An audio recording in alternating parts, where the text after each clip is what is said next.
दोस्तों नमस्कार। Rajesh sir classes में आपका स्वागत है। आपके सामने कक्षा 10 यूपी बोर्ड 2023 गृह विज्ञान का पेपर। इस वीडियो में इस पेपर का सलूशन आपको प्राप्त होगा। पूरा वीडियो देखें, मित्र दोस्तों को शेयर कीजिए। चैनल पर नए हैं तो चैनल को सब्सक्राइब अवश्य करें।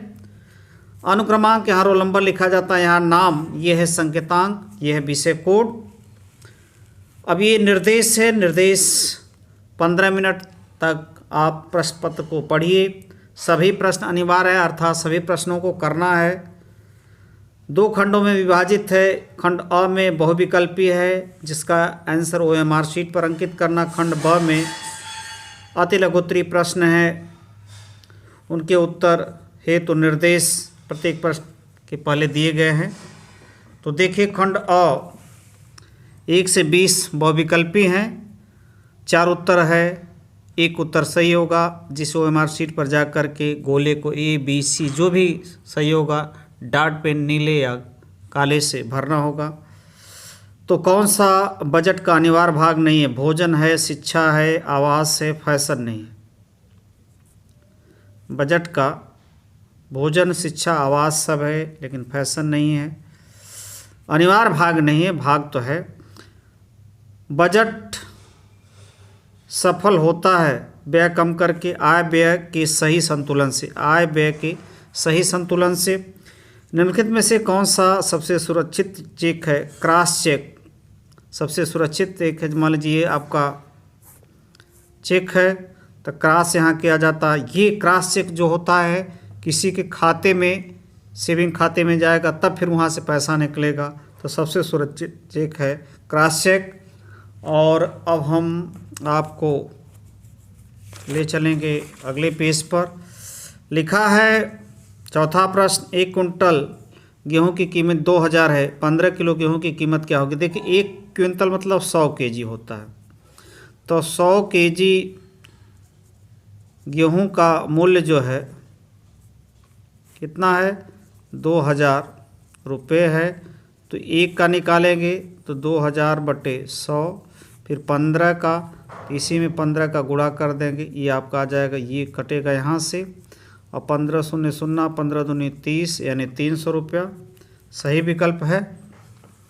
ध्वनि प्रदूषण को किससे मापा जाता? ओम नहीं, ये तो प्रतिरोध का मात्रक है। जूल ऊर्जा का मात्रक है। एम्पियर धारा का मात्रक है। डेसिबल में मापा जाता है।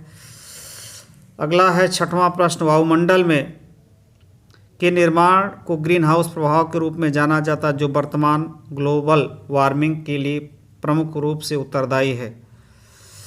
वायुमंडल में कार्बन डाइऑक्साइड के निर्माण को ग्रीन हाउस प्रभाव के रूप में जाना जाता है, जो वर्तमान ग्लोबल वार्मिंग के लिए प्रमुख रूप से उत्तरदायी है।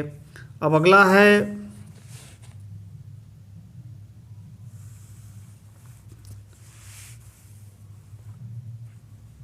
हमें प्लास्टिक की बोतलों, थैलियों आदि का प्रयोग कम करना चाहिए, क्योंकि ये टिकाऊ नहीं है, ये गैर बायोडिग्रेडेबल है, यानी ये नष्ट नहीं होते हैं कार्बनिक बायोविधियों से। अगला है ओजोन परत के ह्रास के लिए मुख्य रूप से उत्तरदायी पदार्थ CFC, मेथेन, DDT, ओजेन। तो ये है ओजोन परत के ह्रास के लिए CFC, यानी इसका नाम है क्लोरोफ्लोरो कार्बन। ये मुख्य रूप से ओजोन परत को नष्ट पहुंचाते हैं, जिससे अल्ट्रावायलेट किरणें धरती पर आती है सूर्य से। घर पर सिलाई करने से बचत होती है, समय की, धन की, कपड़े की, समय, धन एवं कपड़े की, तीनों। अगला है कपड़े की कटाई के मिल्टन चाक से निशान लगाया जाता है, क्योंकि निशान सरलता से छूट जाते हैं। सही विकल्प ही है। अब देखिए अगला पेज, तीसरा आपके सामने। धड़ से नीचे के वस्त्रों के लिए आवश्यक नाप, लंबाई, सीट, पायाचा। तो B विकल्प सही है।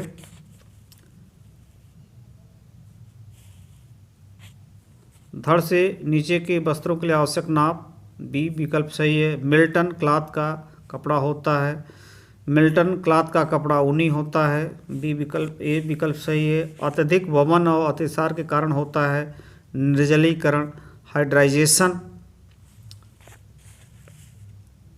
अगला है सभी रोगों में आहार दिया जाता अलग अलग प्रकार का।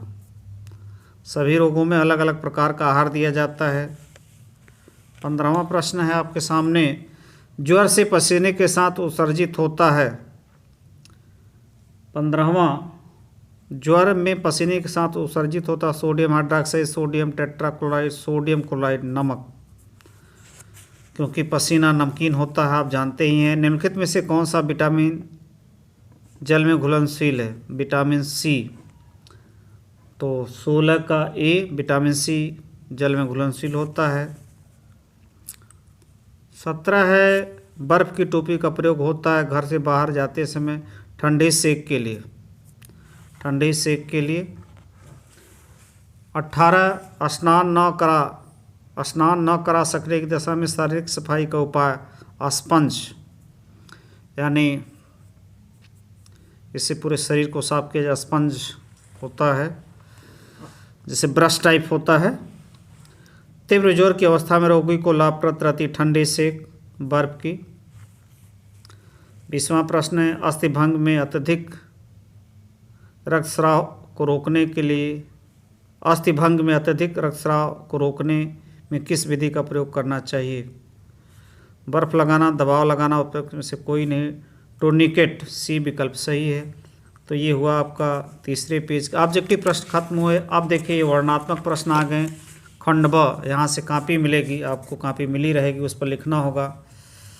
धन संचय करने की किन्हीं 2 सरकारी संस्थाओं का नाम लिखिए, बैंक और पोस्ट ऑफिस। Post office. अशुद्ध जल से क्या तात्पर्य है? जिसमें विभिन्न प्रकार के अन्य तत्व मिले रहते हैं। कपड़ा काटने से पहले नाप लेना क्यों आवश्यक है? जिससे कपड़े की बचत, समय की बचत, सब कुछ होती है। भोजन में को बार बार गर्म करने से क्या हानि हो सकती है? भोजन को बार बार करने से उसमें से जो पौष्टिक विटामिन मिनरल सब निकल जाते हैं। सामान स्वस्थ अवस्था में नाड़ी की गति कितनी होती? 60 से 100 के बीच होती है। मोच के लक्षण लिखिए। दर्द करता वहाँ सूजन हो जाती है। अब यहाँ है 27वां प्रश्न आपके सामने, बजट बनाते समय किन विशेष आवश्यकताओं को ध्यान में रखना चाहिए?